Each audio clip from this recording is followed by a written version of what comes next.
Good afternoon. SIGEF's philosophy is deeply connected with the values spread by the UN through its Sustainable Development Goals. SIGEF gives voice to organizations that are committed to build a better future, promotes debates and networking between society's stakeholders, and has the main goal to shape better times to come. With this panel, Horyou and SIGEF are proud to invite a remarkable group of speakers which represent all this diversity. Here, we are helping to build the future for the next generations. We would like to welcome our keynote speaker, Munktuya Altangerel, Deputy Resident Representative from the United Nations Development Programme.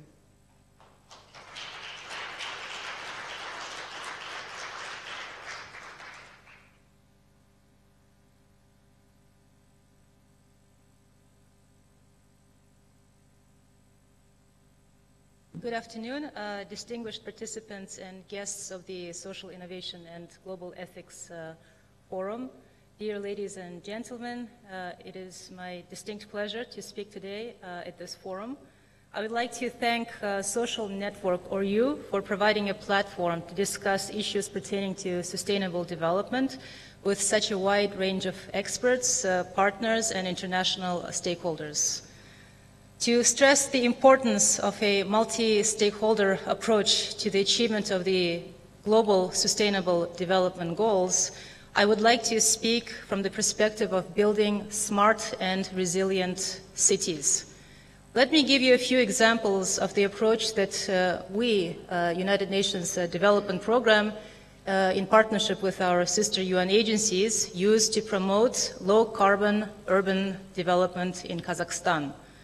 As you know, distinguished ladies and gentlemen, more than half of the world's population now live in urban areas. By 2050, the UN estimates that the figure will have risen to 6.5 billion people, which is 2/3 of all humanity. Sustainable development, sustainable and resilient development, I should say, cannot be achieved without significantly transforming the way we build and manage our urban spaces.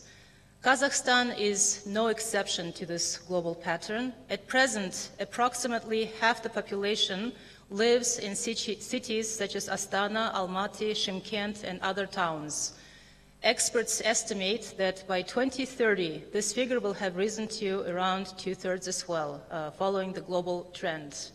It is clear then that Kazakhstan, which is one of the largest landlocked countries in the world, is rapidly becoming urbanized, and it will be paying more and more attention to sustainable urbanization and sustainable urban management.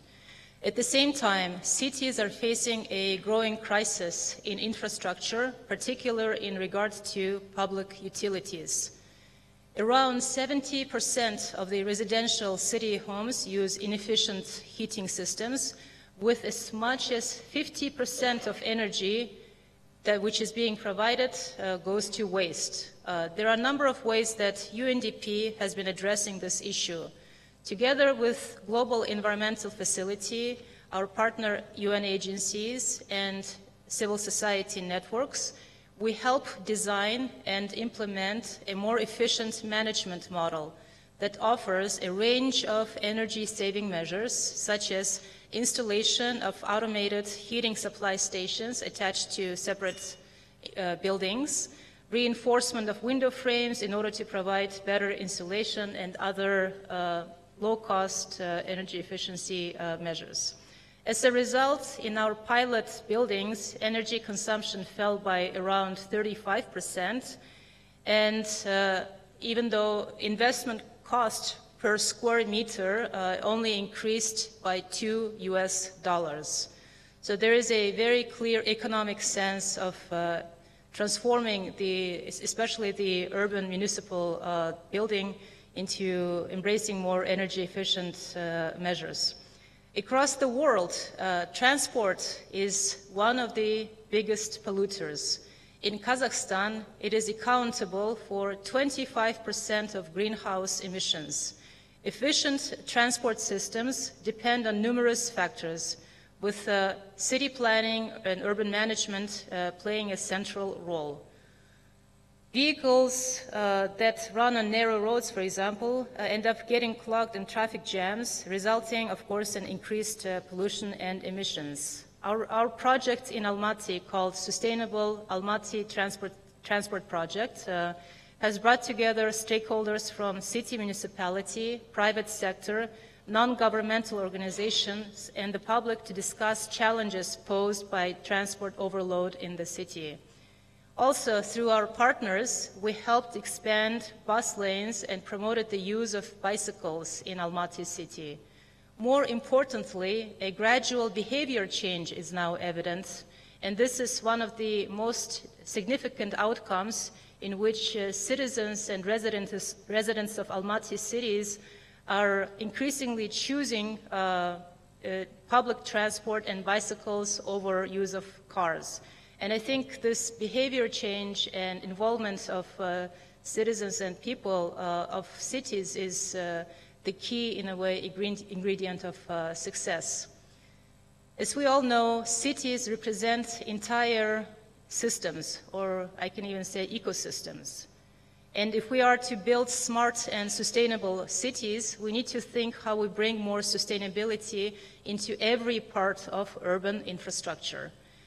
After having tried and tested demonstration projects promoting greater energy efficiency across Kazakhstan, we are now working to reduce carbon intensity in a series of Kazakhstani cities.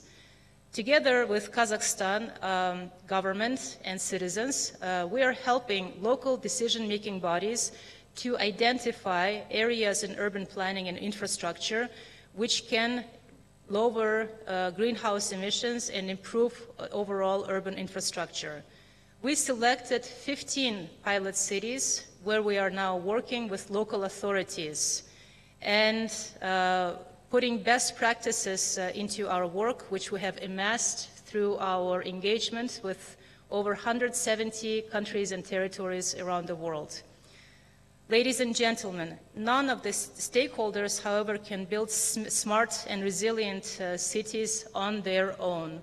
Resolving the problems associated with public utilities sector requires, of course, financial investments and political commitment. Currently, the expenses are being covered mainly by the government, but there is a strong need to decentralize and diversify these expenditures and commitments. So one of the specific features of our current project called On Sustainable Cities promotes public-private partnership and innovative financial instruments for financing urban infrastructure modernization. So we work with private companies to invest in greener public municipal buildings, and in doing so also generate some revenues. So at the end of the day, the cost of investing in brown sector is actually becomes higher than the cost of investing in green investments, including green energy. So I think this is ultimately our goal, and I know that the world trend is headed this way. And especially if you remove the apparent or hidden subsidies that go into supporting the brown energy sector, you will see the real cost and also the real benefit of investing in the green and more energy efficient measures. Our session today is called SDGs as a multi-stakeholder opportunities, and I would like to emphasize that just as it is important to work on all sustainable development goals, to leave no one person behind, it is also important to create favorable conditions and financial investments to make it more attractive for sustainability and so that it becomes a preferred choice for all stakeholders, especially for businesses. In conclusion, let me emphasize that the SDGs, the Sustainable Development Goals, not only provide a unifying platform for all of us to work together, but also it cannot be achieved, as I said previously, without collaboration with all the stakeholders. And we do need involvement and cooperation from all of you, but especially it is important that sustainability agenda is driven by our youth, by our children, and by all people who are living in Kazakhstan. It's not only a government agenda, it's not only a UN agenda, but it's the agenda of everyone's concern for building a brighter and more resilient future. And I hope that today's discussion will provide us opportunities to hear from you, our dear partners, and also jointly reflect on what can be done and what concrete measures can be invested in order to contribute to the Sustainable Development Goals, not only in Kazakhstan, but also worldwide. Thank you so much for your attention.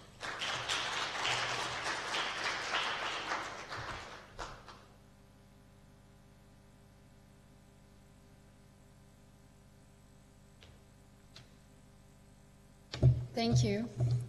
Please welcome our panelists, Dr. Li Ruohong, China World Peace Foundation.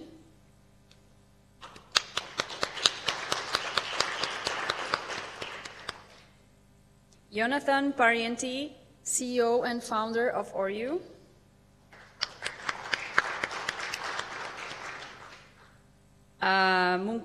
Munktuya Altangerel from the UNDP. Zanar Zagimbayeva, Child Rights Monitoring Specialist from UNICEF. And to join me on the moderation, I would like to invite Libby Davy, a purpose-led coach and advisor who has the SDGs at the heart of her strategical work with clients worldwide.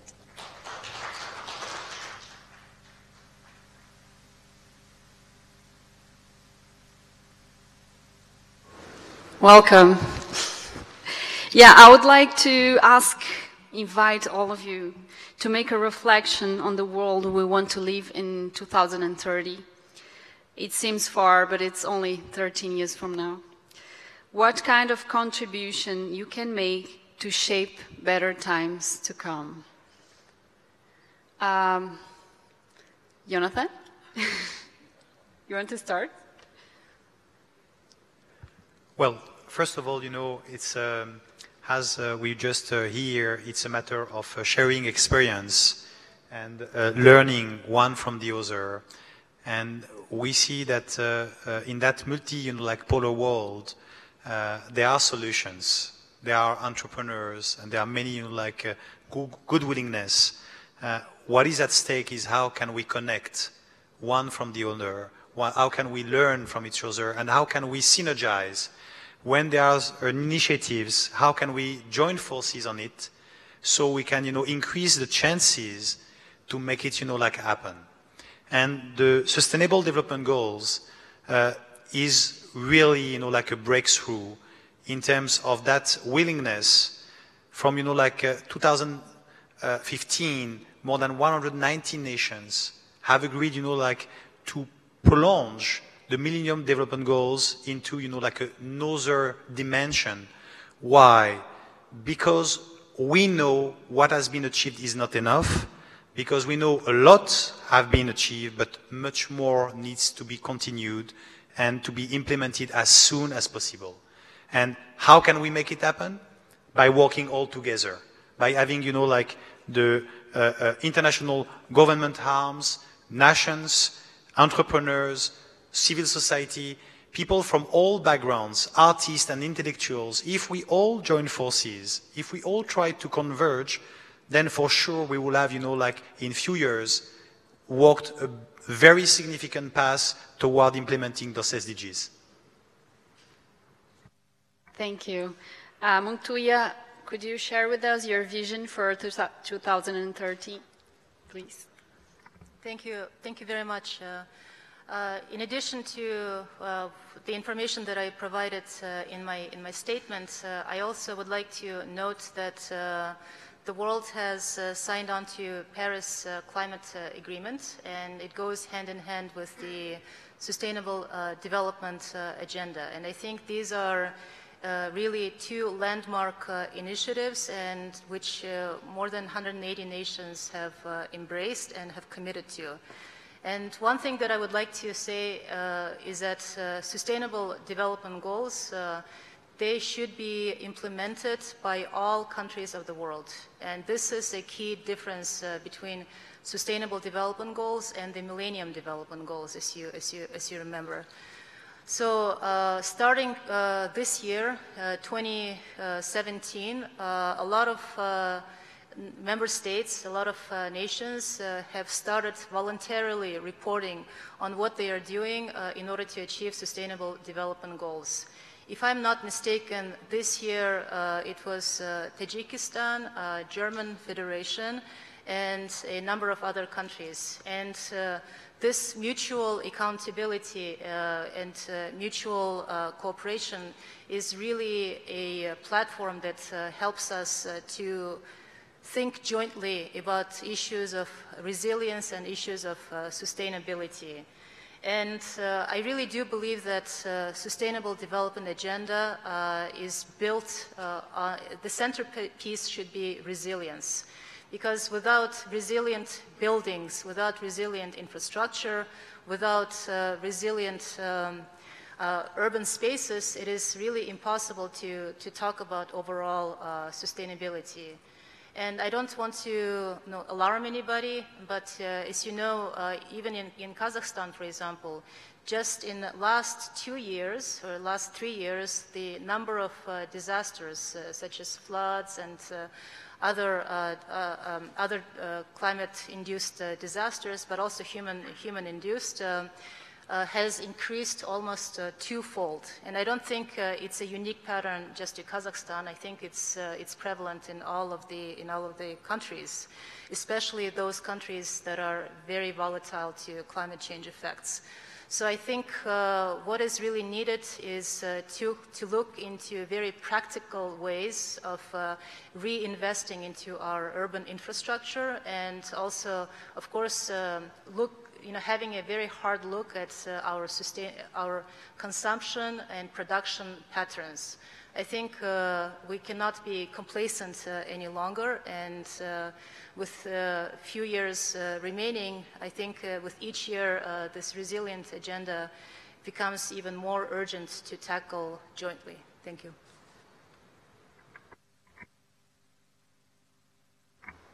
Thank you. I would like to invite Zanar.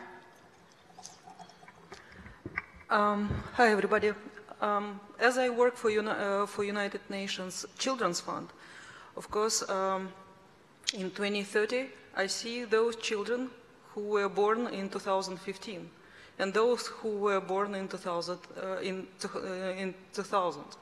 meaning that by the time we have 2030, these children will grow up, and there will be those who will take responsibility for our Earth, for our planet, and who will be asking questions to us, to people who are adults, that what we have done and how we ensured that all the goals and sustainable development as we speak and how we dream about that, how it becomes a reality for our children.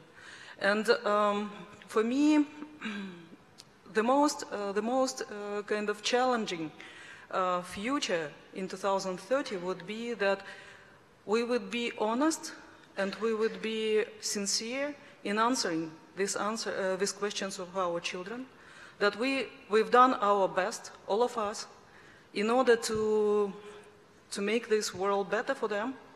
And another question would be that for those children it would be, doesn't matter from which background, from which nation, from which country, from which continent they're coming, because for them it would be a common world where everybody would be closer and would share the common, I hope, future, And I think we need to think about that already now, because that future is already among us. Thank you. Dr. Lee, could you share with us your vision for the year 2030?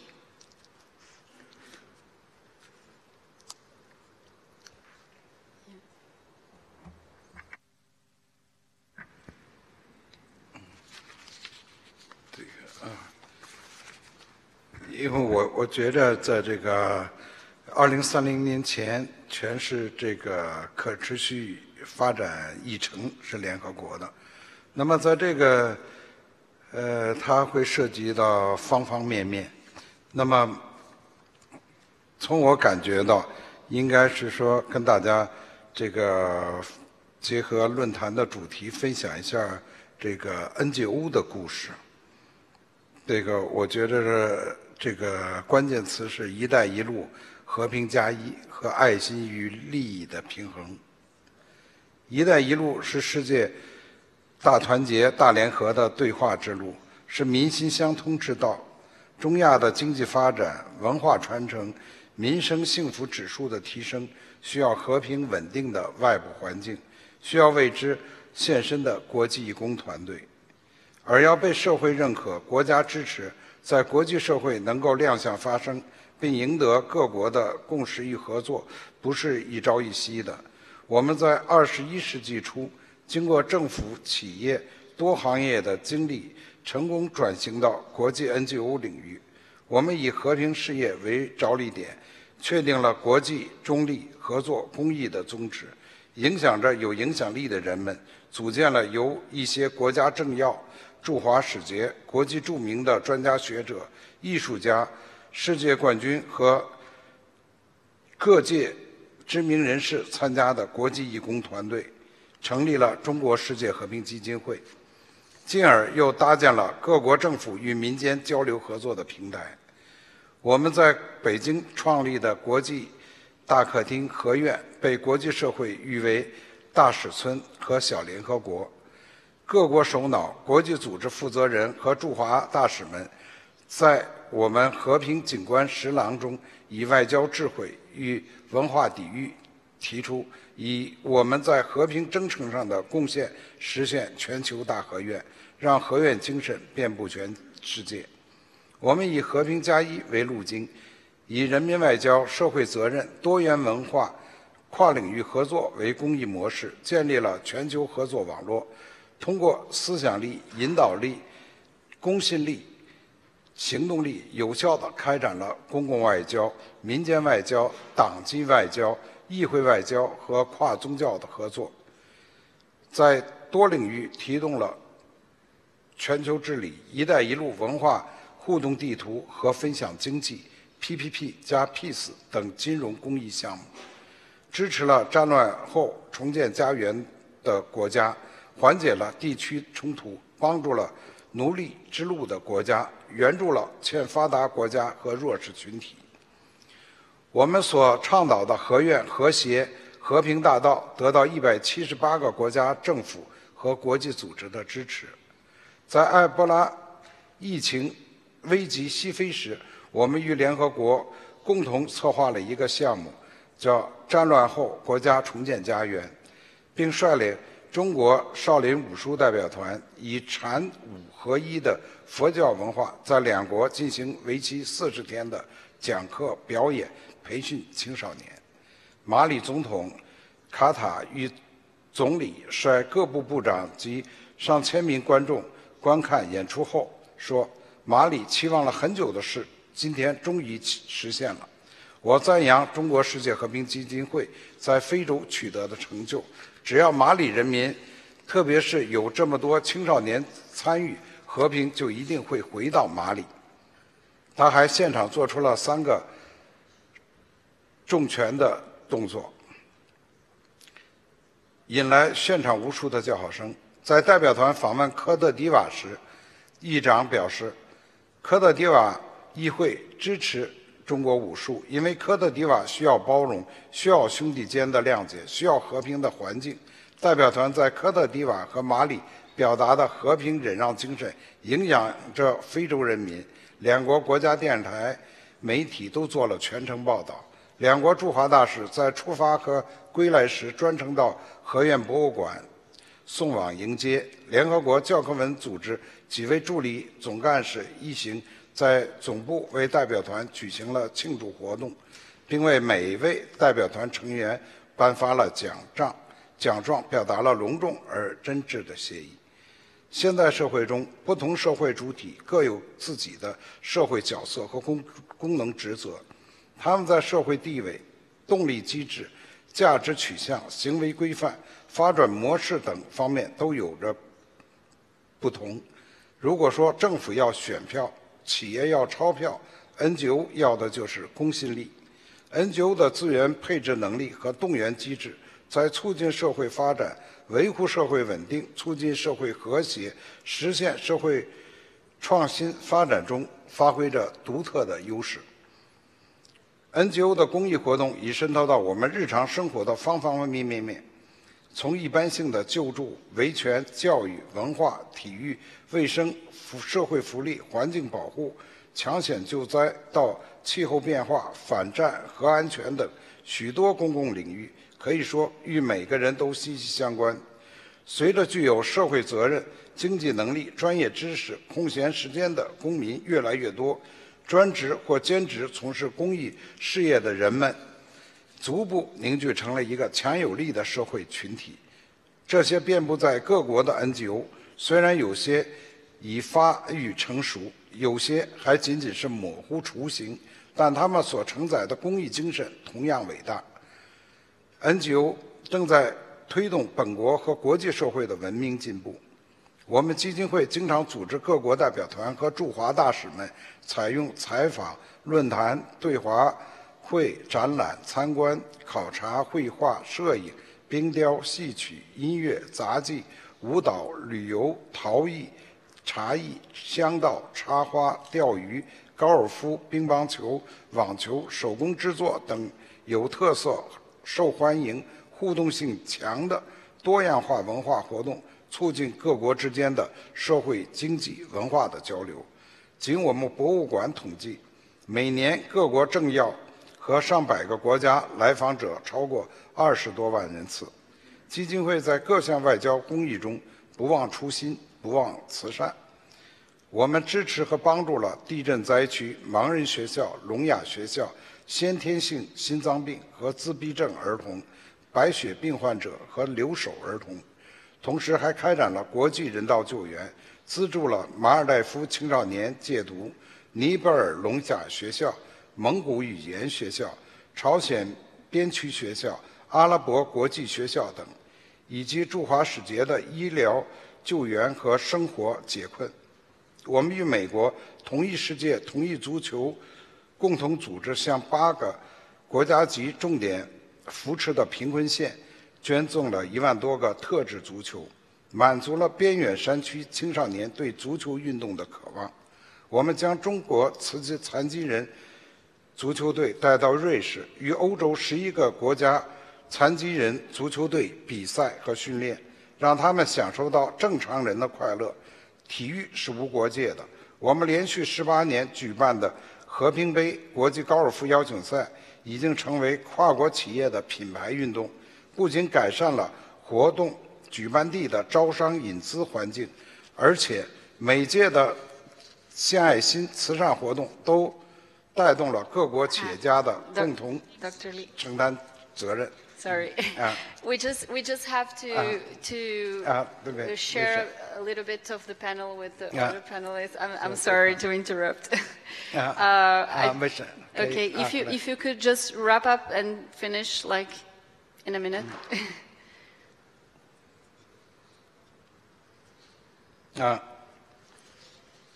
好，可以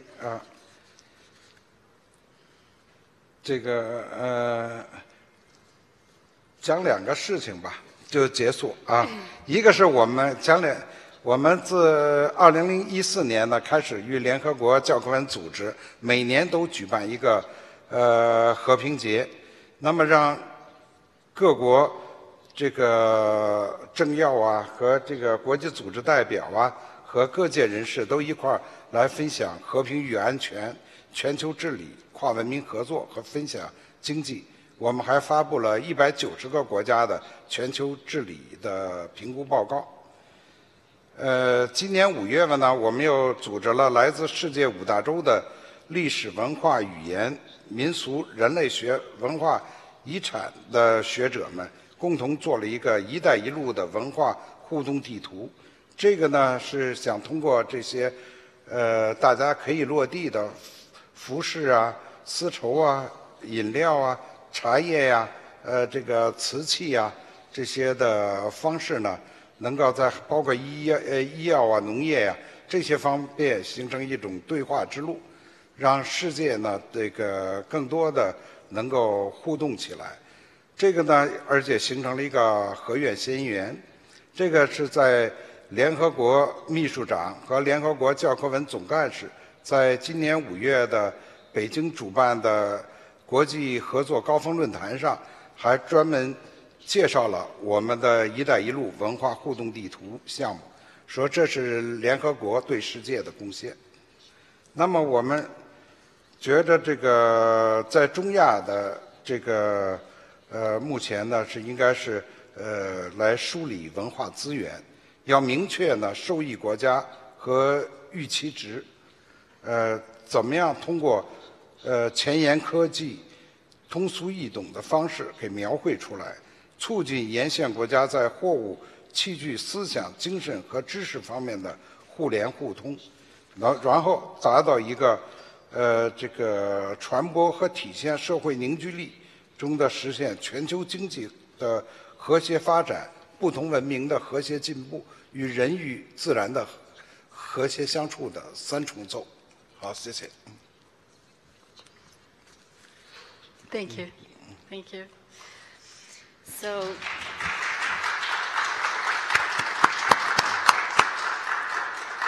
Libby, do you want to make a question? Start the panel? Hello, Dr. Lee.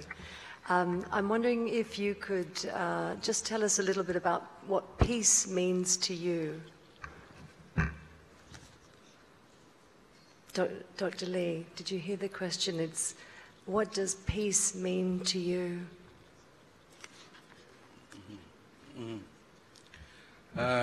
对我来讲，和平就是一个生命，是这个人民的一个幸福指数的一个衡量。在没有大到一个国家的一个世界上没有战争，没有恐怖，到这个小的个人能够在一个宁静的这个氛围内生存。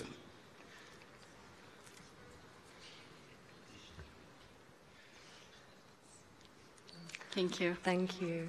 I would like to invite Zanar. Zanar, children are the core of many of the SDGs. So you have quality education, you have no poverty, you have gender equality. Like many of those SDGs, they comprehend the children's situation. How's UNICEF engaged with promoting the SDGs and the message of the SDGs to children and the organizations connected to the cause? I just want to say that, yes, SDGs are important for children. And as you know, out of 17 goals, there are 169 indicators, and 100 of these indicators are the most relevant for children. Though UNICEF also, from 17 goals, we identified 12 goals that would be directly affecting children, though there is no any specific one goal devoted to children. Children are considered in all the goals, but again, it depends on how countries willing to look at the data, how countries willing to collect this data and analyze this data. Because for me, being a child rights monitoring specialist, of course, the most important question is that to know the situation, to know where the most vulnerable children are and what can be done for those children to be better off, how to improve their well-being. And for that, I would just say that there are some issues which are, everybody would say that they are very important, that they exist, that they are essential for child well-being. But for them, we don't have any information. When we speak about child poverty, for example, 1 in 3 countries does not have comparable or reliable data on child poverty. When we speak about violence against children, we don't have this information, and we don't have disaggregated by gender, we don't have disaggregated by location, we don't have disaggregated by age this data, and it's not just, I would say, in Kazakhstan. This situation exists in many countries of the world. Another question, children with disabilities.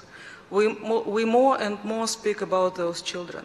At the same time, if you try to compare across the world, across the countries, these numbers, you try to look at the children with disabilities, you realize that there is no such data. They are not comparable, they are not disaggregated, and again, it doesn't allow us to know the real situation.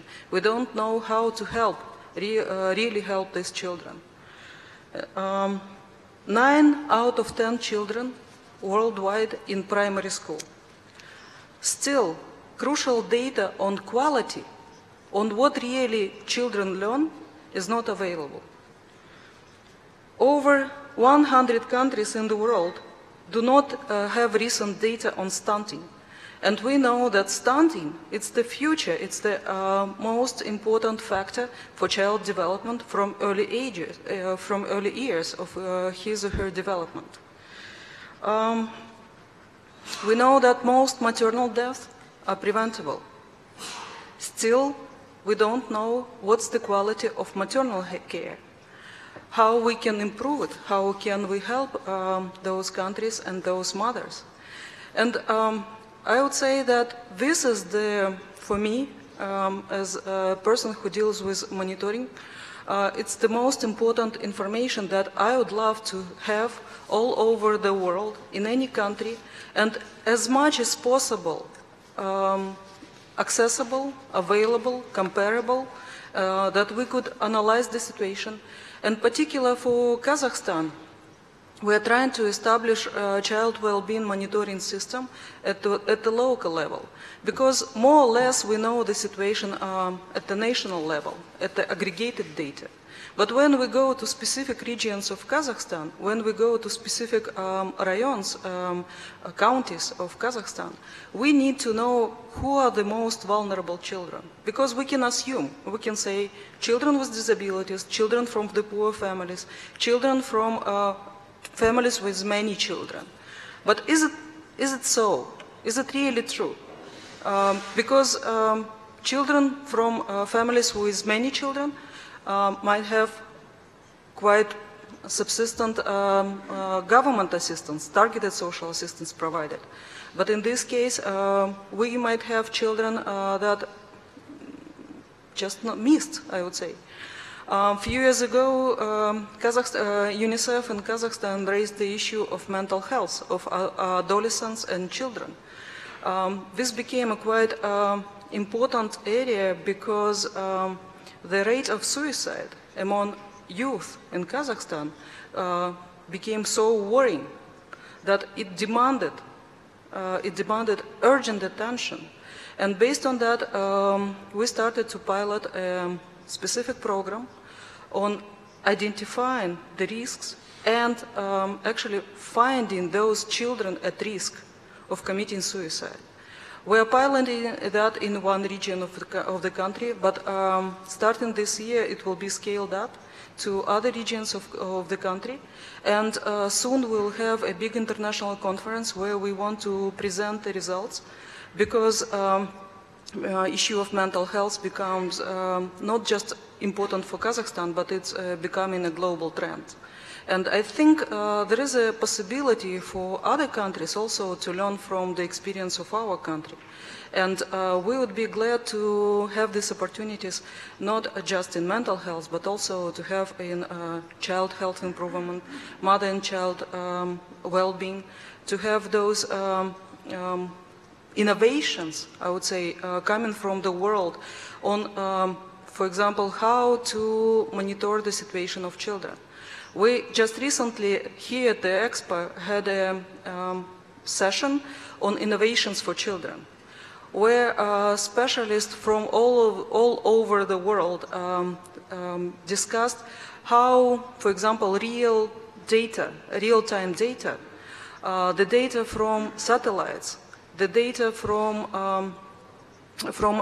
mobile phones, how this data could be used for children.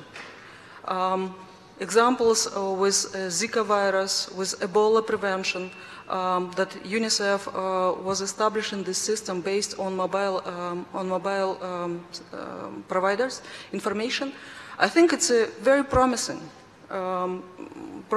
trends, promising science that we have to learn about. We have to engage, we have to get those.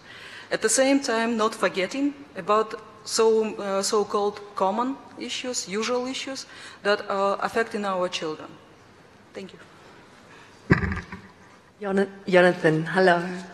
I'm wondering if you can tell the people in the room, the people watching live around the world, and the people that will be watching it later, a little bit more about Horyou and how it connects with the SDGs.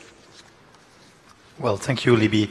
I think, when we look at SDGs, what is beautiful is we see that we don't like the capability to think what needs to be done.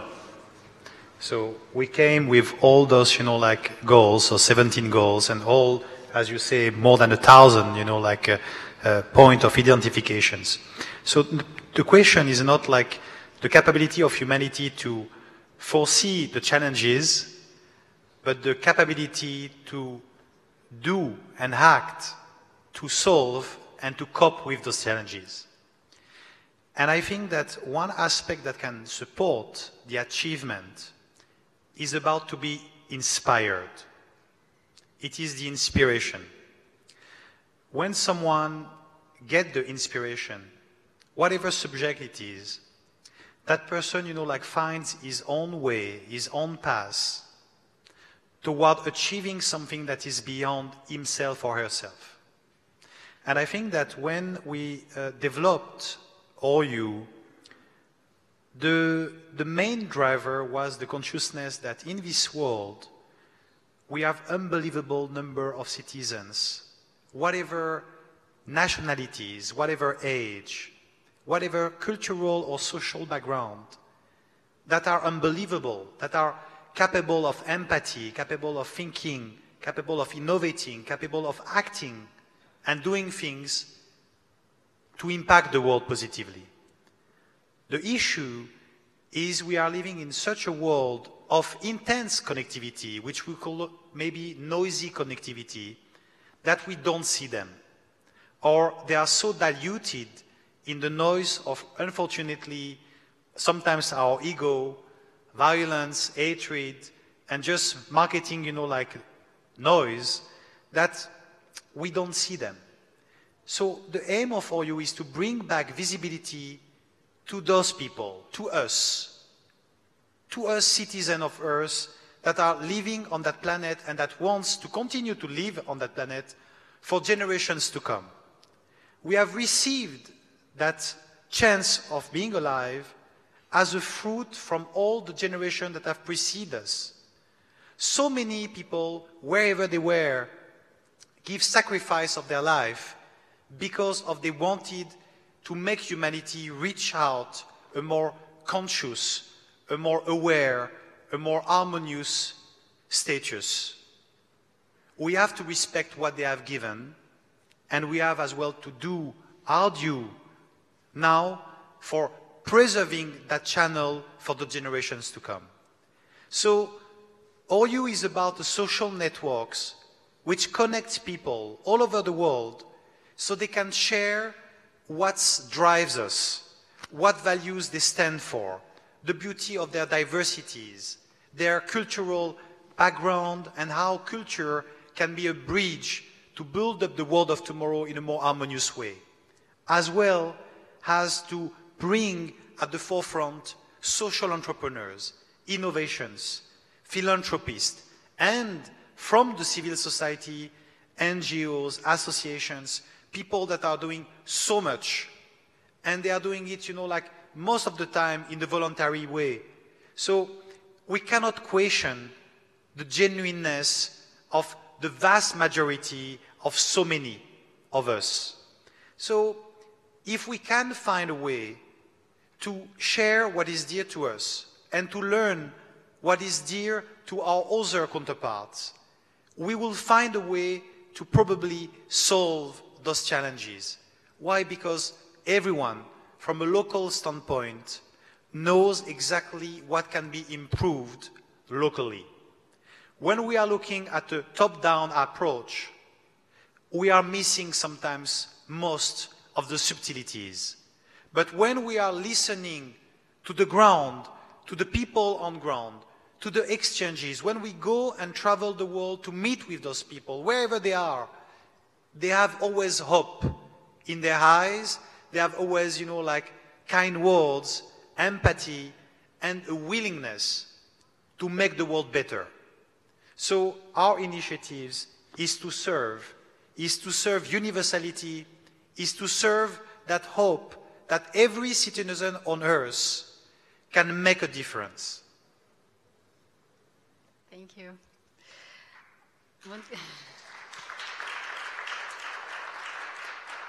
Montoya, I would like to know what have been the biggest challenges to promote the SDGs in Central Asia and Eastern Europe. Thank you. Thank you very much for this question. Well, I think I will start with some maybe good news first. As I mentioned previously, there is this platform called the High-Level Platform for voluntary reporting on the achievement of the Sustainable Development Goals. And until 2030, each nation is expected to voluntarily, of course, report at least twice. So I think basically it really puts all countries in the world, accountable and responsible for their actions of implementation, and including in the countries of for the countries of Central Asia. So, as you know, Tajikistan is one of the poorest countries in Central Asia, and it faces a number of challenges, including challenges with employment, economic growth, and so on and so forth. But it was indeed the first country in Central Asia which decided to voluntarily report on its commitment to the SDGs, especially in the area of urban development and also rural disparities. So it's a very big step forward for a country like Tajikistan. Speaking of Kazakhstan, last year the UN country team and the government hosted a so-called MAPS mission. It stands for Acceleration, Policy Support, and Mainstreaming of the SDGs. But during this intense week of debate on the SDGs, Kazakhstan's parliament had a special session with our participation, and it was for the first time that Kazakhstan parliament also issued a statement committing itself to the SDGs. So I think it's a very also important step forward in terms of having a political will to support the implementation. In this parliamentary statement of Kazakhstan, there was a special section, and I remember it very well, which commits Kazakhstan to supporting the SDG implementation in other countries, not only of Central Asia, but worldwide. Why? Because Kazakhstan, as you know, has made remarkable achievements in its past 25 years of development. For example, it reduced its poverty levels from 48% in 1990s to almost below 3% by 2017. So as you can see, it is a remarkable achievement. And right now, the government is working on establishing its own overseas development assistance system, which, of course, will commit, the system, ODA system will commit to supporting, I'm sure, the sustainable development agenda around the world, but firstly focused in countries of Central Asia and Afghanistan, according to its foreign policy vision. So it's it's speaking of the achievements and the will to implement. Speaking of challenges, I would say there are numerous challenges, especially in regards to, for example, climate change mitigation and adaptation. For this, I talked briefly about the issue of subsidies for the so-called brown industries. And really, this question needs to be reopened if we are serious about climate change. In many countries, industries such as coal industries still receive, significant amount of subsidies, either it's through transportation, production, and so on and so forth. If the leaders, if we are bold enough to reduce and eliminate such subsidies, people can see, citizens and consumers can see and make an option. And I'm sure in many countries around the world, you will see that in fact more cleaner, for example, energy production, is basically cost the same, if not actually cheaper than brown energy production. A lot of policymakers say, however, it's costly, and if you close down, for example, factories, for example, coal factories, it will cost jobs.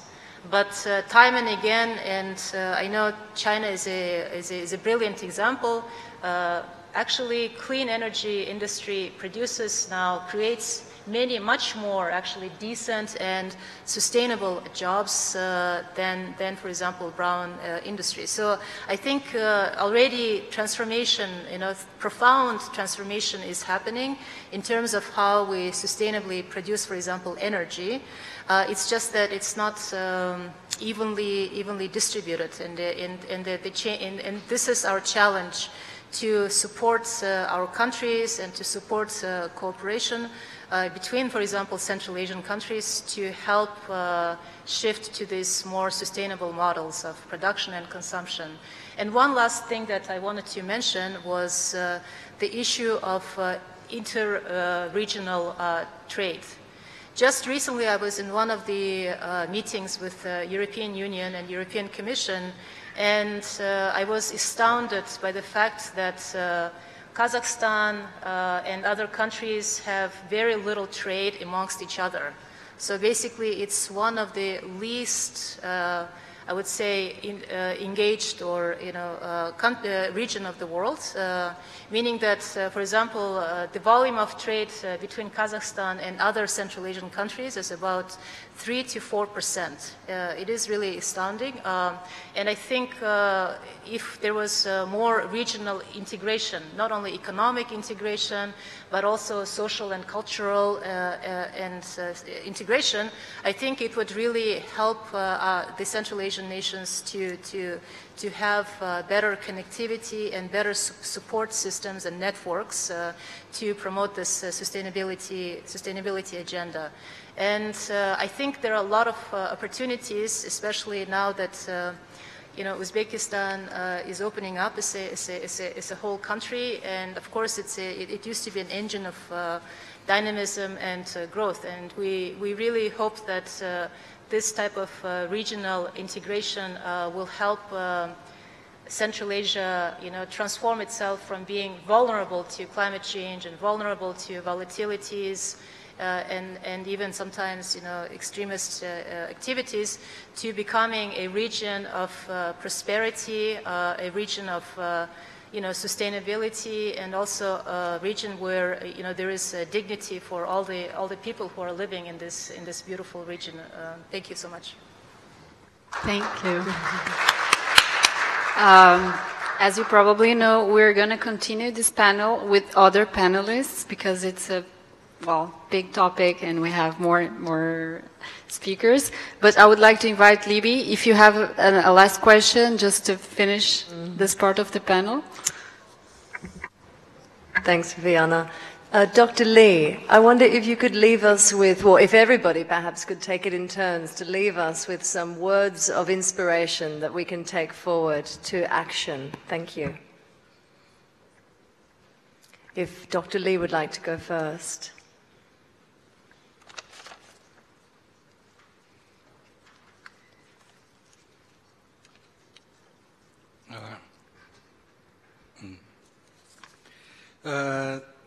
中国现在正在开展2025年中国这个制造，这个里面也就是说，中国已经开始作为一个国力的计划开展人工智能，希望在2030年能够去达到这个世界的领先地位，在2020年能进入到世界的先进方阵。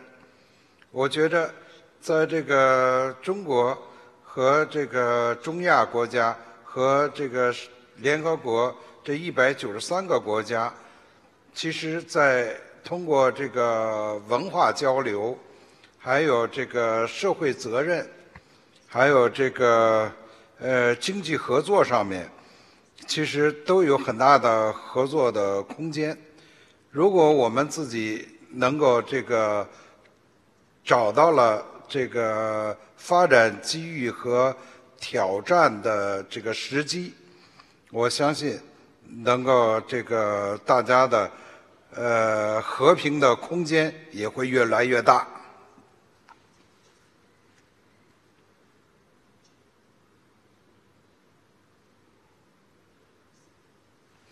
中国希望跟在座的所有朋友们合作。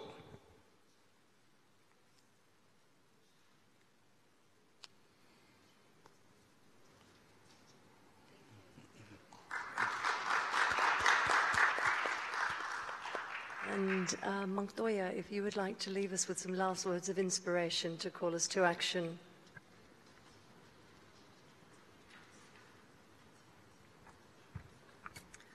Thank you very much.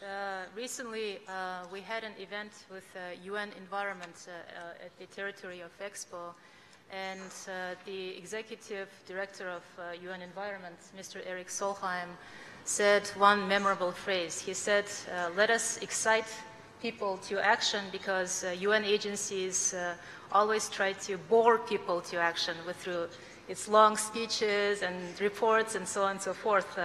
And it really, struck in my mind. And I really think that the time has come for a new format, a new way of communicating.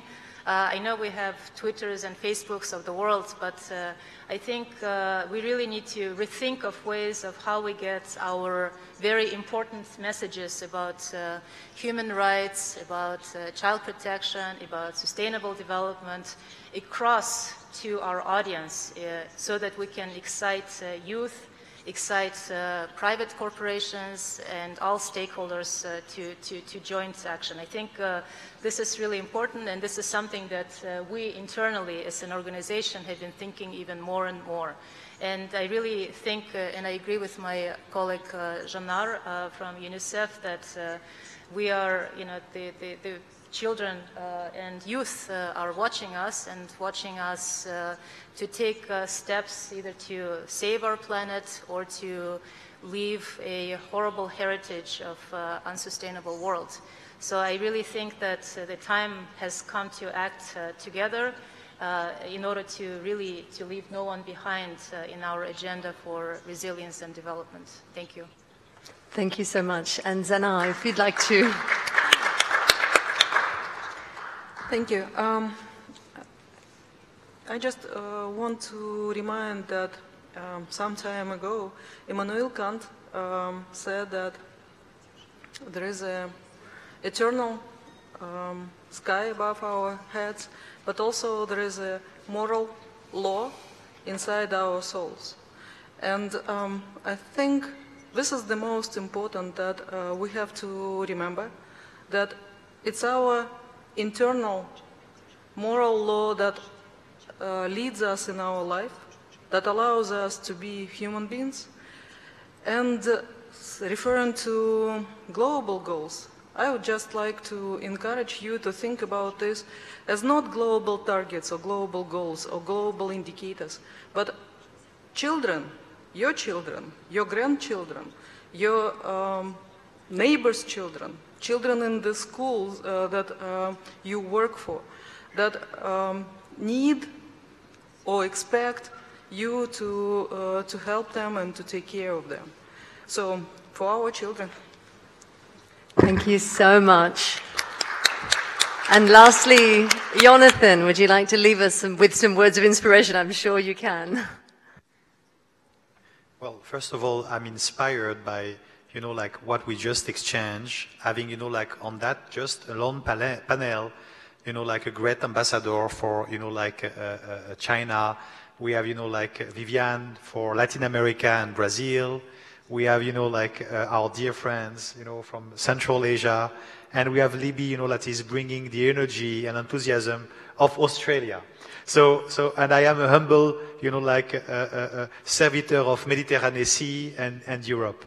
So what we see here, and we will see with the other, like panels, with Africa represented, and with, like earlier today, we had United States, North America. So what we see is we can, like when the will is here, people can make it. And I think the time is now for the action. We have, like so much wisdom that is, like, and has been built up over centuries by our, like dedicated, guides, whether they were, like spiritual, intellectual, artistic, or on education or innovation. So we have now to understand that we reach a point where humanity have to find an equilibrium on our environment and how we are interacting with our own species, but as well with the other species of the ecosystem of life. The SDGs is a chance for us. It's a new way to formulate something that exists for millenniums. We have to understand we belong to that life system, to that life cycle. We have to maintain that life cycle. We cannot be the one to stop it. We have to act as guardians to protect life and to enable life to continue for the generations to come. Thank you very much, everyone. Thank you. Thank you. I would like to thank our panelists and our moderator. And, well, I will invite the new panel over there. Okay. Let's do maybe a picture.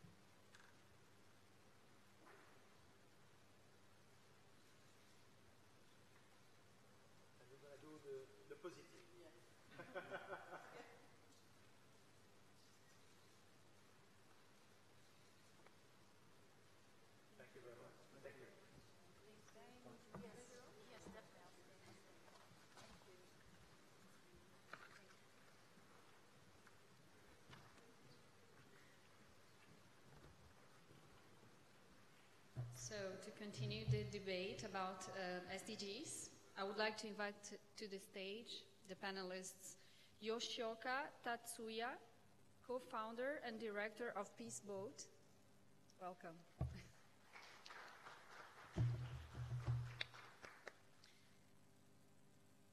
Yeah.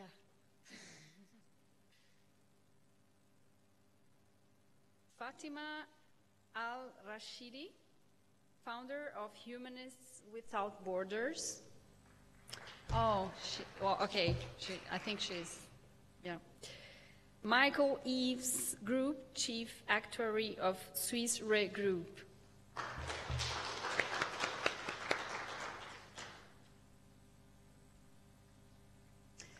And to do the moderation, I will invite Jonathan again. And Eli Ayoub.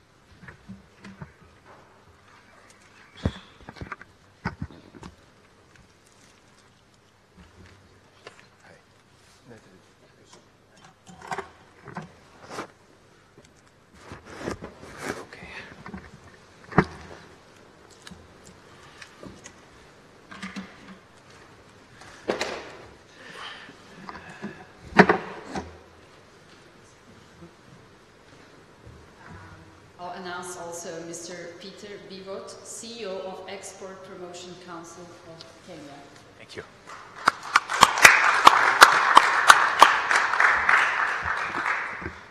I say we will have Africa in the place. We have it. Thank you. Okay. So basically, you know, I think, well, personally, I feel very, you know, honored and as well lucky to have, you know, like, again, such a diversity that express in its willingness to share insight and thoughts on how we can shape better times to come. So I think, you know, like the people that are, you know, like here in our audience, but as well, the one that are listening on the live stream in more than 180 countries on the Horyou social network for social good, I think what they want to maybe listen as a start will be, what is the dream that you have that is your engine for conducting so much? Because all of you that are seated, you are in your own way contributing for making a difference. So first of all, maybe for Yoshioka, what is a dream that is your driver in life? That's a really big question. Yeah, good afternoon. That's after lunch is always that's a little bit tough time. But anyway, thank you very much for the question. I think that is nowadays something like one of the quite big problem is too much the technological innovation is making the kind of the too much virtual society, and our kids or young people is really starting to the energy, I think.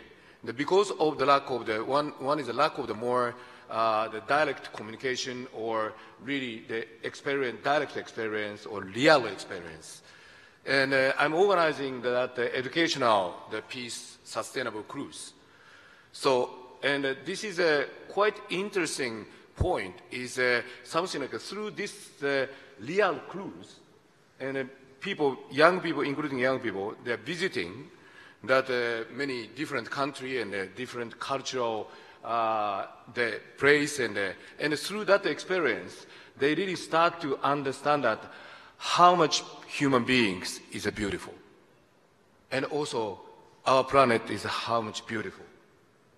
And I think that is something like we can, once we can go back to the something like to start to think about that, and what is this planet, and what is treasure, and what is the value, and also why that we exist here, and what is a friendship, And maybe that is quite a basic things.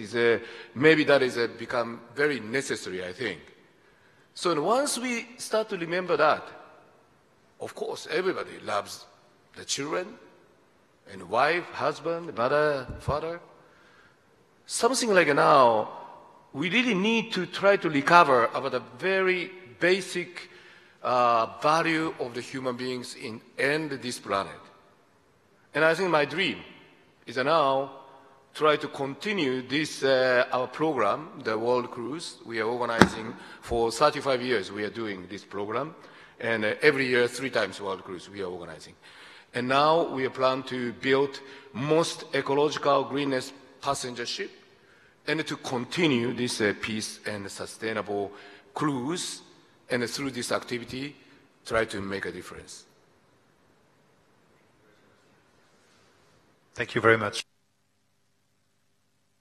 Michael, we are, very happy to have the private sector represented with one of what we call a major, corporation with Swiss Re and the Swiss Re Foundation. What can you share with us as your insights of the activities that are done in a way which are supportive to social good? Right, okay, thank you, Jonathan, and good afternoon, everyone. Yeah, I work for the private sector, and the private sector generally is here to make money, but I think I want to show you some slides and to show you that actually taking on social good is actually also good business. So what I want to talk about a little bit, I've got a few slides which hopefully will come up, is I work for a company called Swiss Reinsurance Group. We basically insure the insurers. We're very much there, and our name gets mentioned when big catastrophes happen. We're getting commented at the moment. We comment on Hurricane Harvey, and these things that happen, we pay. So to us, climate and natural catastrophes mean a lot. And Swiss Re, as a group and as a business, has set up this foundation. It's called the Swiss Re Foundation. And its motto is Shared Skills, Resilient Futures.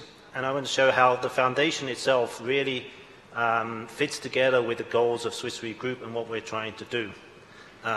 If someone's got the slide thing, I could take it, or could someone change the slides? Might be easier to give it to me, yeah. So just a quick background, because I'm sure hardly any of you would have heard of Swiss Re Group, but we were established more than 150 years ago, and we've been providing insurance and reinsurance solutions to the world. And our vision is not one that satisfies our shareholders as such. It doesn't talk about shareholder value. It doesn't talk about that. Our stakeholder is the global population, and we're sort of here to make the world more resilient. That's really our purpose in life. Why are we here as a company? And it's really to help the world become resilient to risk, to losses that are sometimes suffered through bad weather, fire, or whatever. And I think, as seen through the mission statement, we try to use our knowledge, try to use our perspective, and we try to manage risk in the world. And we hope that through our knowledge, through talking to people, we can produce smarter solutions for our clients, who are the insurance companies or typically large corporations, help the world rebuild, renew, and move forward, particularly when bad events happen. We want the world to recover quickly. We also want the world to manage risk. Now, Swiss Re Foundation fits with that. So we have this foundation, we have people working in the foundation. Lovely, thank you. Green one, right, okay. We have specific people dedicated to us, but it's got the foundation of the whole Swiss Re Group. And you know, this is the mission. If you read the mission that's up on the slide at the moment, it's very much connected with Swiss Re Group. And it wants to promote good citizenship. It wants to promote good resilience in the community. And that very much fits in with the goals of Swiss Re Group in the wider context. Swiss Re Foundation, this is the journey. It is still reasonably new. This is not something we did 50 years ago, although, you know, we've always been advising, we've always been trying to help community. We get people on the ground. We became famous in 1906 when the San Francisco earthquake happened. We got people into San Francisco immediately. We paid claims immediately. We tried to help rebuild San Francisco very quickly. That really got the name of Swiss Re Group into the worldwide press as it was at the time 100 years ago. But you can see in this specific foundation what we're trying to do and how it's developed since it was sort of registered as a separate foundation 6 years ago. This slide sort of more fits, how does the foundation fit with the Swiss Re strategic framework? Swiss Re Group has a strategic framework, that's the boxes in blue, and around the outside are how the foundation and the goals of foundation really fit with what Swiss Re Group is trying to do. Swiss Re, yes, is trying to create value, but it does that through many ways, and the foundation can really support that and get into communities. One of the big things that we're trying to do at the moment, you see in the bottom left-hand corner, which again is something that Swiss Re is very vocal on, is help close the protection gap. Unfortunately, in this world, too many people do not have enough insurance. Unfortunately, bad things do happen. People die at the wrong time. You could lose your property at the wrong time. So we're certainly very encouraged and one of the helping organizations, and particularly our clients, to develop products, solutions that will help the world become more protected. In some ways, it's not always with individuals. We do a lot of work with governments, particularly when perhaps in poor areas where people cannot buy insurance, we will work with the local community or the local government or even the national government to try and provide solutions such that when bad events happen, we're there and can protect them, either through ourselves, through our clients, or perhaps the capital markets. These strategic priorities of the foundation, they don't cover all the aims of the United Nations and whatever, but you can see where we're very much focused on. We're very much focused on the disasters, the protection, water, weather. We do a lot on weather. We've heard this morning about natural catastrophes. We hear about a lot of some of the issues. We're very vocal on trying to manage risk. Unfortunately, in this world and some of the planning, we talked about planning earlier, we see that people want to develop properties and they go and build them on floodplains. Just because a floodplain has not flooded for 50 years doesn't mean it's not going to flood in the future. And I think people are not, and developers don't take those things into account. So we certainly do advise on managing the risk and trying to provide protection. And this is again where the strategic priorities of the foundation are focused on very much the same things as Swiss Re Group. This is also how we engage with people. Yes, we want to engage the community, but one of the things we need to do, we're a company of 11,000, 12,000 employees throughout the world in 70 odd different offices. We have to engage our employees.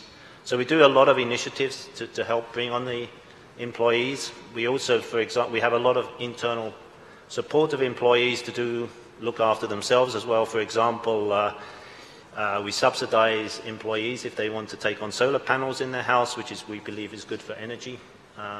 So those sort of things, or we give loans or things like that to help employees, also help the communities. These are just our activities in Asia Pacific, some of the things the foundation is doing. We would have a similar list in the Americas, particularly in Latin America, and some list, particularly in Africa. We're very active in Africa and a number of projects within Africa, perhaps less so in Europe because Europe is not seen in need of so much attention. But this just gives you a sample of some of the things that we're doing in Asia. One thing I wanted to talk about, I was very privileged to take part in one of the activities of the Swiss Re Foundation in the Philippines at the end of April this year. We link up with two organizations, first called Education and Pathways, which is specifically in the Philippines. And Swiss Re, there were 6 of us from Swiss Re from all different parts of the world. We actually hadn't met each other. We actually came from 6 different countries, and we were all working in a country that we weren't born in.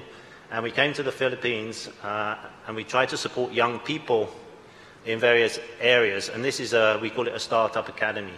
So this was very much, you start on a Monday, and by Saturday morning they come with their plans, their idea of a new company, a new idea. They come with business plans, mission statements, and all this. And we help to teach them. And we do this in the Philippines, and we also do this in Kenya. We've been doing it for about 3 years now. Typically, they're 20-odd-year-old, the students. This was something we tried new. We tried it with 16 to 18-year-olds. And these people the people that you see on this picture, they all come from low-income families within the Philippines, but they're all like in the top 10, 15% of their class in terms of marks or however it's measured. So we go there and we try to teach them that. The one thing we heard this morning, come on, move on, right, is about females. Actually, this class that we had was 70% female and 30% male, which is good. I mean, I think that's good, trying to get to particularly the students of these ages. These are 16 to 18-year-olds, about equal in the two different grades. But it was good to have so many sort of females. That surprised me. I didn't know the makeup before I got there, but that was good to have. This is just some of the feedback, but we also, apart from Swiss Re coming in to mentor, there are local mentors as well that try to support these children, because the goal of this, if we can make these children be able to set up their own companies, start moving the economy, then this helps people to look after themselves. And Philippines isn't necessarily the least developed place in the world, but there's a lot of opportunity. It's a big country, it's growing, it needs the support from the outside. I mean, one of the most fascinating things, I spoke to all these children, and I only found one of these 50 children that had ever been outside the Philippines. We need to encourage them, we need to encourage them to develop. So Swiss Re, from its global experience, this is something we really like to do and was thoroughly enjoyable. What was so great was that these are just comments from two of the students. You know, they like to know that we believe in their talent, we see their potential, and we try to help them. I think that's so vital for young children. Education, educate them in the right direction, and that was really important for them. These are just others that they talk about, the mentors and how just a little bit. I mean, it was a week of my time, it was a week of 6 of our time, but I tell you, the amount of appreciation you got, I mean, it was such good value. Very, very, I cannot really remember an occasion where you put in so much time and you get so much back yourself. I mean, the students said they got so much, but we also got so much. So I think trying to help the social good also provides great feelings for oneself as well, particularly when things start to work and you're appreciated. It's a really win-win situation. And that's just really it. This is just one of the things that Swiss Re Academy Foundation gets involved in. It's a startup academy. We're trying to build people, we're trying to build nations. This is the 6 of us from Swiss Re, together with the 50 students and together with our helpers, particularly Pathways in Philippines, who provide the support, who actually sponsor these children for 6 years, from 16 to 22, to try and put them on the right path. And we're just part of that overall program. We're not going to run it ourselves totally, but we're there to support and do what we can. And this is just so inspiring. And I think so much of the people at the company, we've run this, it's always different mentors, so this is my one and only that I'll probably be allowed to do. But it is so inspiring, and it's also good for the company, I think, as a whole. And it adds also value to our employees, because it makes them see something different, and they get so inspired. All of the mentors on, some of them said, oh, this is the best week of my life. It was fantastic. That's what inspires me, John. Thank you. Thank you. Thank you, Michael. Thank you very much. Peter, we would like to know from your angle, you know, you are here to strategically, you know, like support the development of Kenya in many, you know, like fields. The SDGs are there, you know, like to bring, you know, like more sustainability to the world. We know that Africa has a lot of enthusiasm, a lot of energies, amazing people and assets. What can we do and what can you do? What are your thoughts about the new ways to make things happen in Africa and in Kenya? Yeah, thank you very much, Jonathan. I'm happy to be here. As you heard, I'm Peter Biwott from Kenya. I am the CEO or the Chief Executive of Export Promotion Council. And we are actually here to promote Kenyan companies, to promote you know, SMEs, small medium enterprises, with a view to contribute to the achievement of sustainable development goals. I just wanted to say that I want to share experience from Kenya and expand it to the African continent. And I would like to say that as a country, we are very lucky because the sustainable development goals actually are in line with our Vision 2030. And in Kenya, what we do is that we are aiming to improve the livelihoods of the majority of Kenyans. And one way is to encourage partnerships, like our organization, Export Promotion Council, actually works with the private sector. And the main aim is actually to create jobs, to create wealth. And one way we do this is by coordinating the rest of government in Kenya, of course falling under the Ministry of Industry, Trade and Cooperatives, and leading them to, for example, coming to the mini expo in Astana, because what we want to do is that we want to encourage exportation. We are also advocating within government to encourage industrialization. And as you are all aware, one of the SDGs is about industrialization, building infrastructure, innovation, and value addition through manufacturing. Of course, the ultimate goal is to reduce the number of people who are actually affected by poverty.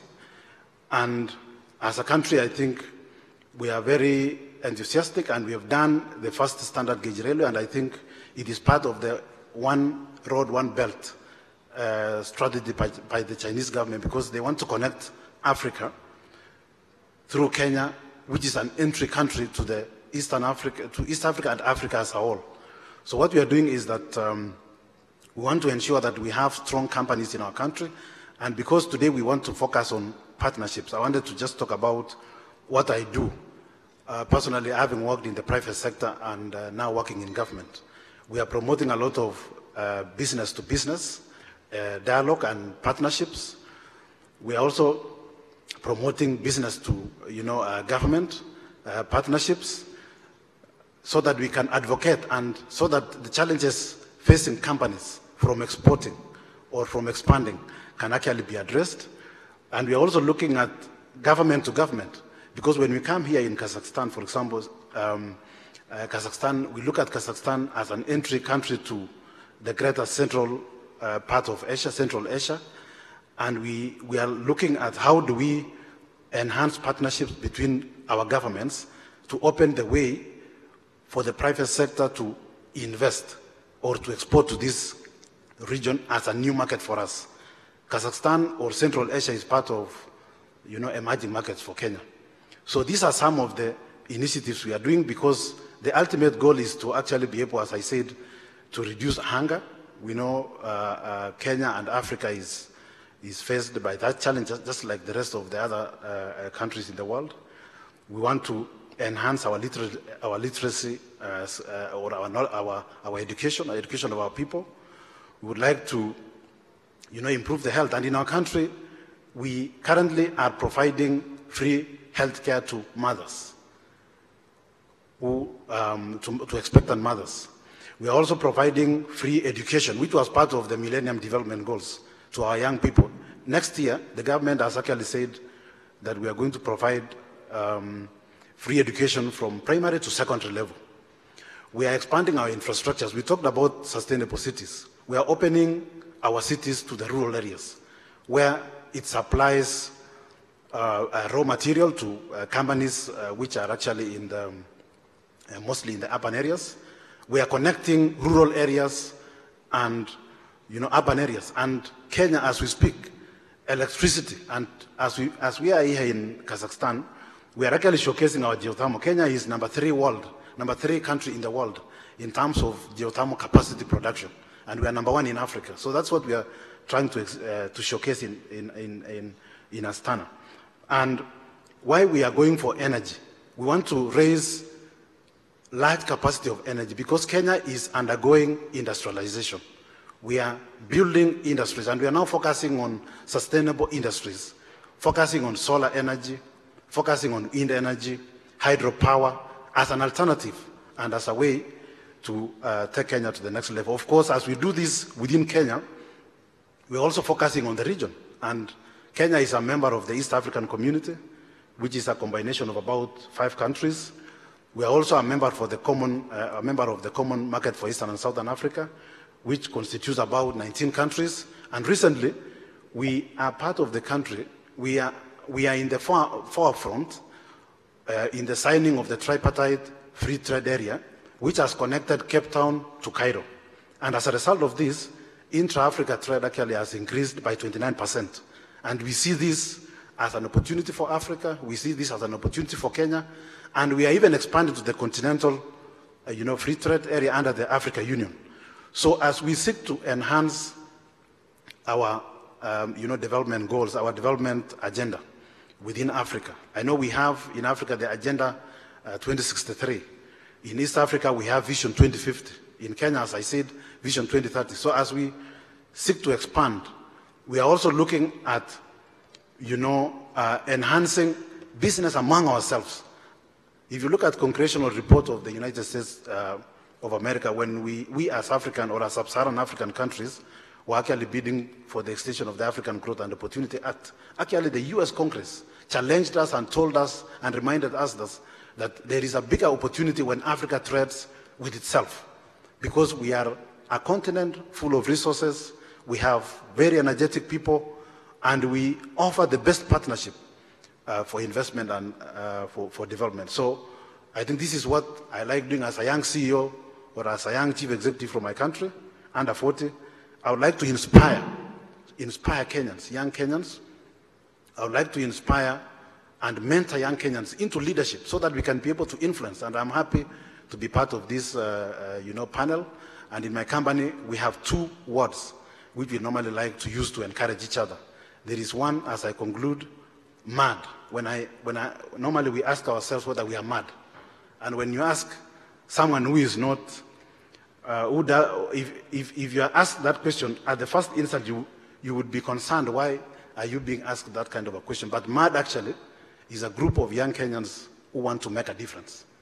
That is the meaning of MAD. And also, we are playing with the word NATO. When you talk about NATO, we think about the East, the security and all this. But NATO for us is that we not only want to talk, we also want to act. That is why for us NATO is no action, talk only. It's not recommended. What we recommend is we need to do action, and we also want to talk about what we are doing so that the world can know and they can offer us their partnership. Thank you very much. Thank you, Peter. Eli, I will leave the floor to you now on your questions. Thank you, Jonathan. Thank you, everyone. For me, this is certainly a very challenging panel. Combining profit with social good is, if it works, this is my definition of a dream situation. So my questions will not be driven, of course, it's not out of skepticism, not even curiosity, but interest. Interest, not in the profitable financial profit definition. However, my first question will be to Mr. Eves. You're an insurance company and you're Swiss. That's twice money, right? So my question is, you focused on the foundation, which is interesting. However, I would like to take the insurance part. You're an actuary.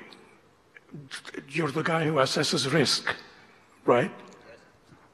In the mind of the public, whose risk are you evaluating? The people who are flooded, risk, or the companies, risk to lose money? The reason I'm asking this question is because every time there's a flood, for example, it takes months for the insurance company to decide to compensate, before they decide to compensate. The other reason is that once compensation is implemented, people would pay twice as much their insurance policies in the following years.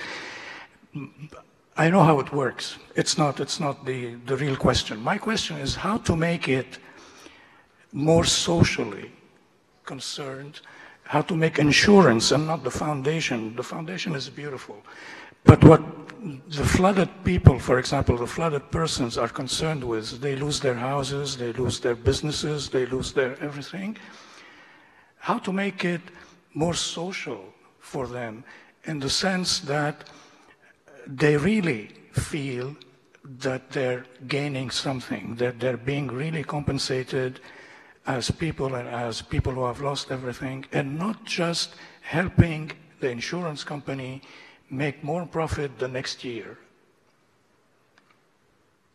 Right, that's a usual sort of question about people think about insurance. Unfortunately, insurance companies don't have the greatest reputation, partly for the reasons that you explain. I think you'll find now with many insurance companies, the actual claims paying has improved. I think the speed of claim, accuracy of claim is very much improved. And you see complements of that. It depends on country, it depends on type of product, it depends on a lot. But it is clear the insurance industry has a bad reputation, good or bad. One of the issues, of course, for insurers is there's a lot of fraud, and technology is being very much used to try and counteract that fraud. You can use technology to certainly stop that. There are some extraordinary statistics out years ago just how much insurance companies are paying, which is probably fraud. But the real purpose of insurance, and when people buy the appropriate insurance, is to get them back where they were before the thing happened as quickly as possible. And that, I think, is the goal of insurance companies. That's what they would like to do. Maybe some are, I think some have good reputation, some don't know. But for us, certainly with our clients are the insurance companies. So we're not generally dealing with the people. We may deal with large corporations who you may think of individuals, but we're not ourselves. But we will certainly support our clients. We put people on the ground early. When New Zealand earthquake happened in 2011, we had people there within 24 hours helping our clients, talking to the government, talking to people to try and get people back. I think we try to show the benefits of insurance, the benefits of risk management, but at the same stage, we also try to talk to governments. I mean, a lot of people will not be covered, are not covered for flood in the US. It's the way that it works. Insurance cannot pay for something that's not covered, but we try and encourage the states. We try and encourage particularly governments.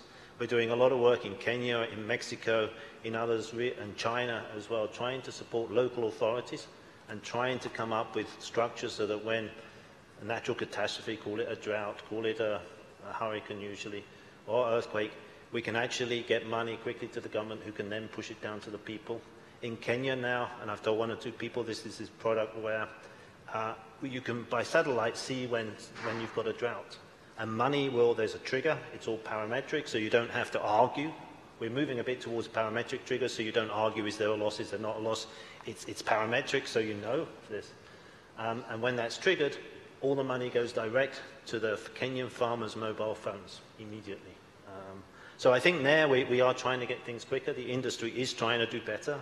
But you're absolutely right. I mean, some of the reputation is not good, and that has to be cut out. Thank you. The reason I wanted to ask you this question is that I wouldn't want us to believe that the reason for which you focused on the foundation was to compensate for the shortcomings of the insurance company. So I'm sure, I would ask further questions if we have the time about the collaboration between governments and insurance companies in such cases. Because I'm sure you have, but the foundation's work is beautiful. Thank you. I was concentrating on that, and I did see the benefits of it. But I just wanted to make sure that you're also aware of the fact that the public doesn't have a very good opinion on what the insurance is about, and actuary, more specifically. Thank you. If I may just add one thing, I mean, we're very, because of the natural catastrophes, we speak up a lot, we provide a lot of statistics on that. And we spoke in Paris in 2015, we were one of the invited people to go along and talk about the dangers of climate change. Thank you. Mr. Tetsuya, I was going through, a week ago, when I knew that you were going to be part of this panel, I went through all your project of this, because here again, a cruise ship is a business. It's commercial. But then I read I went deep into your project, and it's a beautiful project. It's really something. I really wish you the best of luck with it. But I would like to have know a little more about this ocean research, this ocean research that your ship is going to be, if I understood well the project, it's going to also be used to explore the deep waters, and is there anything you will do about it? Or I would like to, us to learn more about this particular aspect of your ship, not just the solar energy thing, but this ocean research and Thank you very much. Yeah, that's I'm the little bit I would like to answer also including the different way, because now the cruise industry is a huge industry nowadays, and becoming more and more because of the Chinese market is growing very rapidly. So, but still this cruise culture is maybe some people the Carnival Cruise Line or Royal Caribbean Cruise Line, or there is a huge cruise company based in Miami. So, and this business model is basically Las Vegas and Disneyland. And they built huge passenger ship, 200,000, 250,000 the ton of the ship, huge monster. And inside that ship that they built, that ice skate rink. And they sail Caribbean Ocean. Is that a little bit not sustainable, right? I think. So, and I think now the cruise is beautiful. This is a very, as a leisure or experience, that's beautiful to know about the nature of this planet and how much beautiful the ocean. So, but unfortunately, the direction of the industry is not like that. So, and our idea, our business model is why not this cruise can be the educational tool first. Not necessarily go to the deep sea by the research submarine. Not necessary. Even sailing or in port of call. If you visit, you can start to understand that how much now we are facing about the crisis of the ocean. Maybe we can share about the crisis of the acidification of ocean. This is a strong impact to the global warming, because the ocean is absorbing the 25% of the CO2, so-called, according to scientists. So, but now completely full. No capacity in the ocean now to absorb, and the ocean itself becomes the acidification. pH is very up. So how can your project manage this issue? How do you tackle this issue that you're talking about here? Yeah. What good does it bring to it? Yes, and that's why now I think that our project, our business, is organizing the global cruise, world cruise, actually literally world cruise. And for 3 months we are sailing in all over the world, and we are visiting 25 to 30 countries. And each countries we start to organize about the marine research or marine education or SDGs study, or also communicate with the local people. So, and I think that is what I want to say is we can approach to through that tourism or entertainment, but including the educational elements, and we can really make a very rich, sustainable business in this society. I think maybe the business Peace Boat cruise is one of the example of that. But I would like to add at the end that later on maybe I have the opportunity to introduce my project EcoShip, and that is also integrate with marine research also. So, and that is many way to expand this, let's say, SDG business. Right. Thank you. Yeah. Just on what you mentioned, I think it's very interesting because what you have created is a group which has, like some civil society aspect, and as well, like a group, and it's in a way very close to what Horyou is. We have Horyou Foundation, we have Horyou Group, etc. So I would like you to share with our audience your insight on how you sometimes find the strength or the easiness or the words or the approach to convince capital to come and support your projects to make it them real? Because that's something very key. And when you are done with that, I want Michael maybe to comment on that aspect, which is from the inside of a significant corporation, what is like the will of partners, of people being involved, of employees? Do you want to make an impact? Do you feel that this is a willingness that is ready to emerge and transform into investment for good? Please, Yoshoka. That's not so easy question. But anyway, it is very sure that, for example, now how many companies now start to declare to incorporate SDGs? That is worldwide. But do you know MDGs? How many people knows about MDGs? I think very, very few people, even in this the audience. So I think that is now this is globally, the people really start to worry and feel the crisis of the future of our planet, including the global warming. But not only that, maybe that is including the conflict. And now that we are Northeast Asia is the nuclear weapons threat also. So I think that's why the society itself is now, including of course the private business, maybe that's people start to recognize, or companies CEOs start to recognize, without the social contribution, maybe or the social contribution globally, that is that they really cannot find the justification to make money. So I think that is my point of view, from, let's say, social business or social business entrepreneur, is really should have the more courage and to really introduce that's the game change project. And for me, this EcoShip is a 500 million euro project, huge. But money is somewhere else, really, in this society.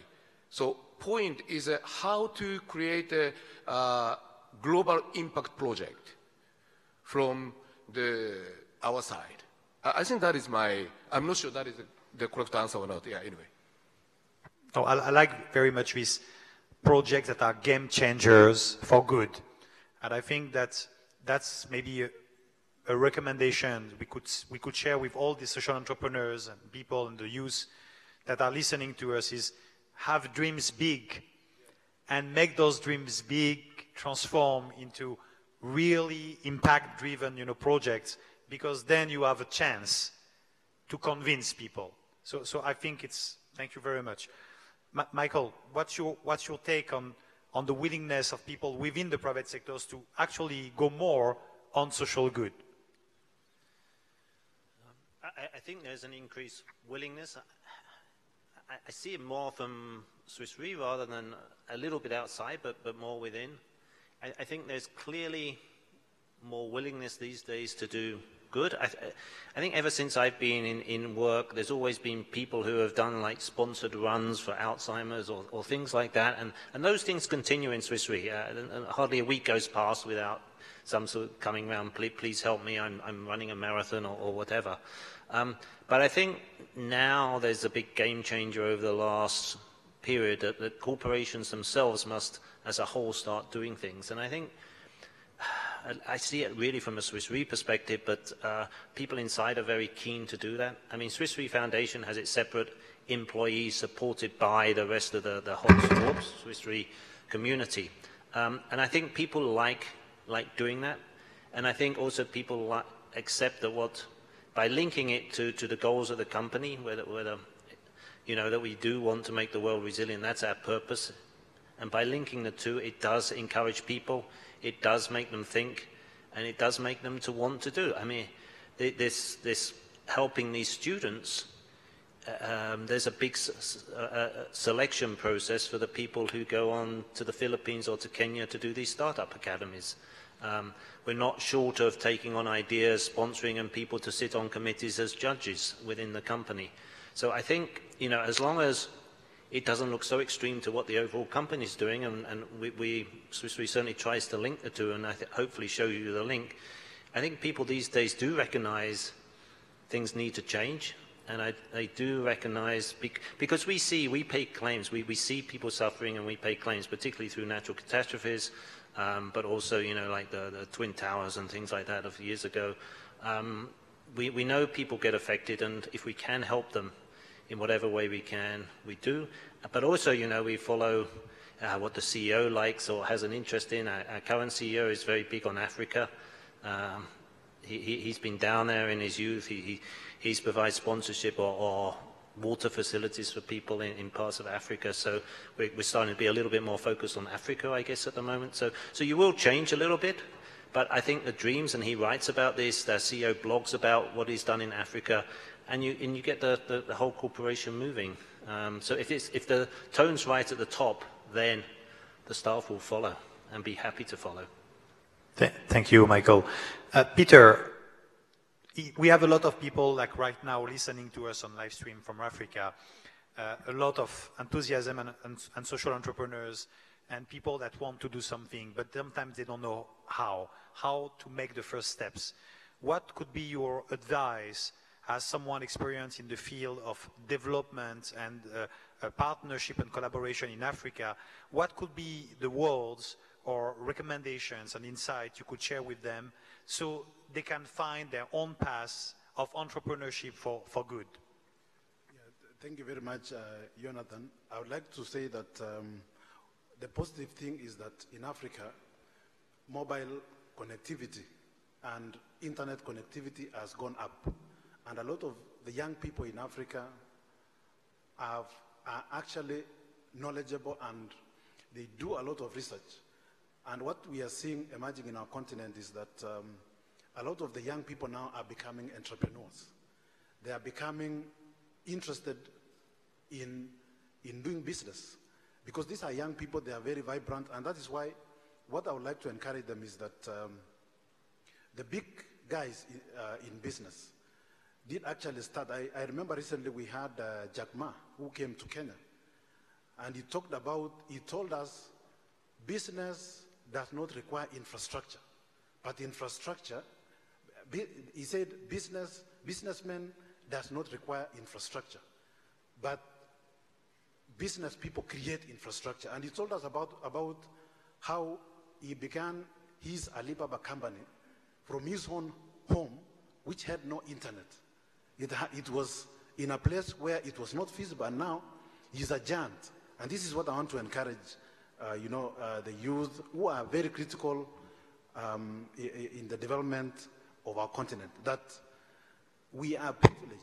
We are privileged today that we have internet, we have access to mobile, and we can do research. And it means if Jack Ma was able to be Jack Ma from where he was, and he actually told us that we can have many Jack Ma's in Africa because we have the opportunity already, we are well connected, and this is the great mobilization which is happening. And institutions like our institution, the Export Promotion Council, I know in many countries in Africa, we have export promotion organizations, we have trade support institutions, we also have investment support institutions, we have the Chamber of Commerce, we have other private sector organizations.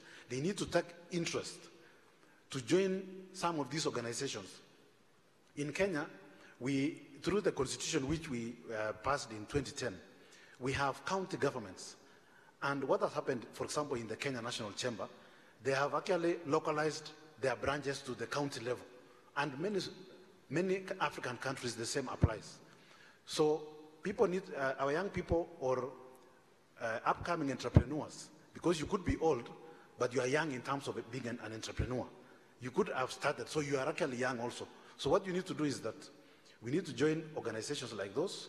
You need to take interest in what export trade support institutions are doing. Like, for example, us as Export Promotion Council, as I come to an end, we have a capacity building program for SMEs, small, medium enterprises. And if you look at the foundation of the Sustainable Development Goals, SMEs will be the foundation of the development of our countries. The majority of our citizens are actually smallholder business people.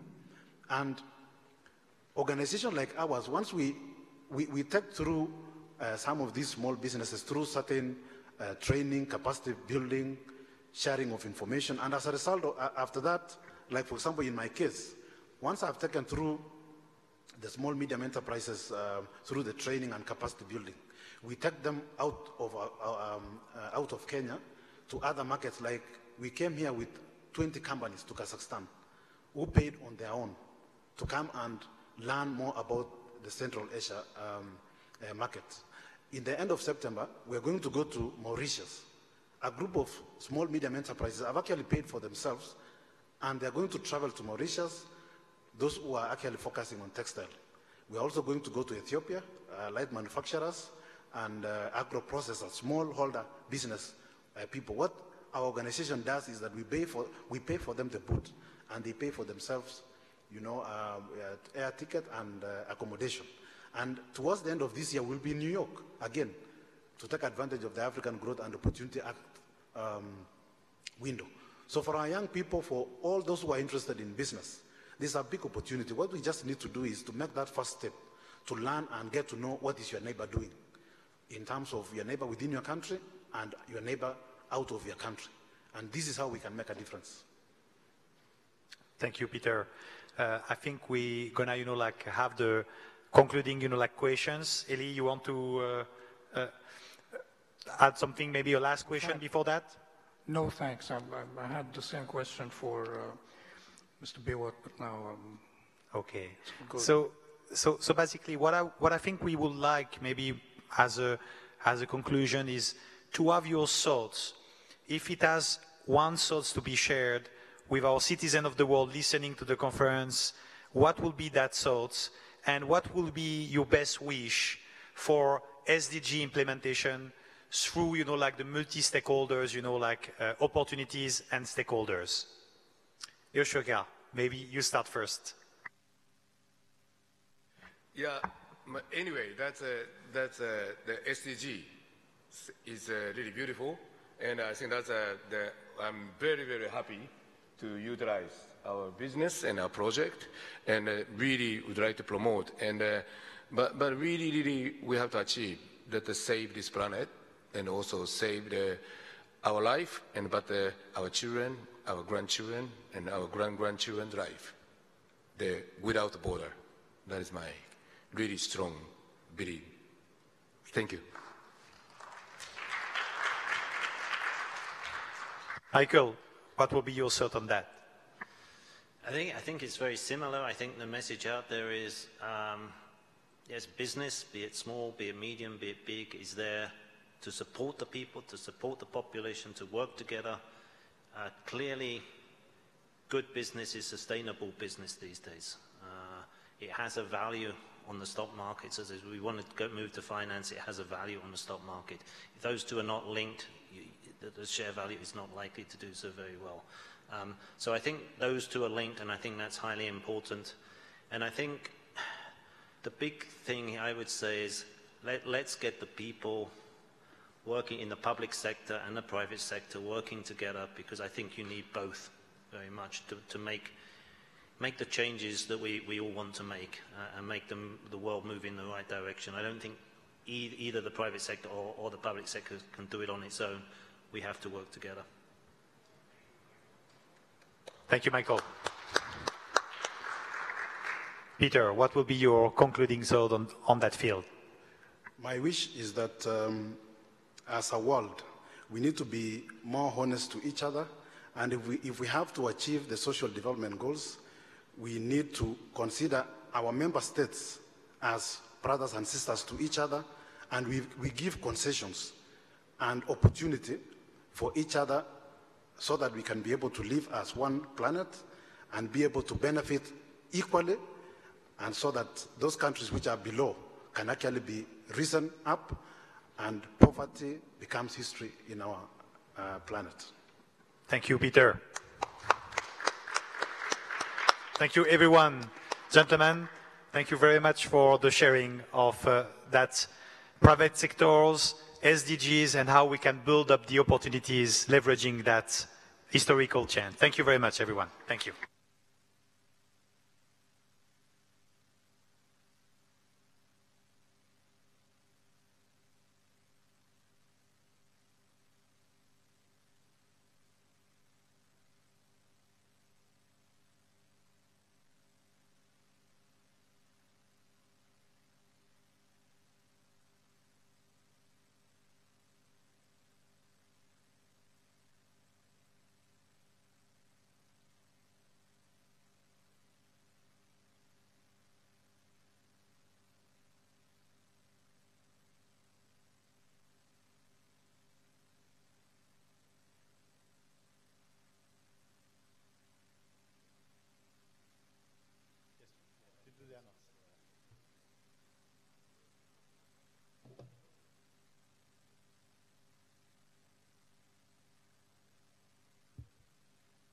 Ladies and gentlemen, we have now coffee break for 30 minutes. Enjoy.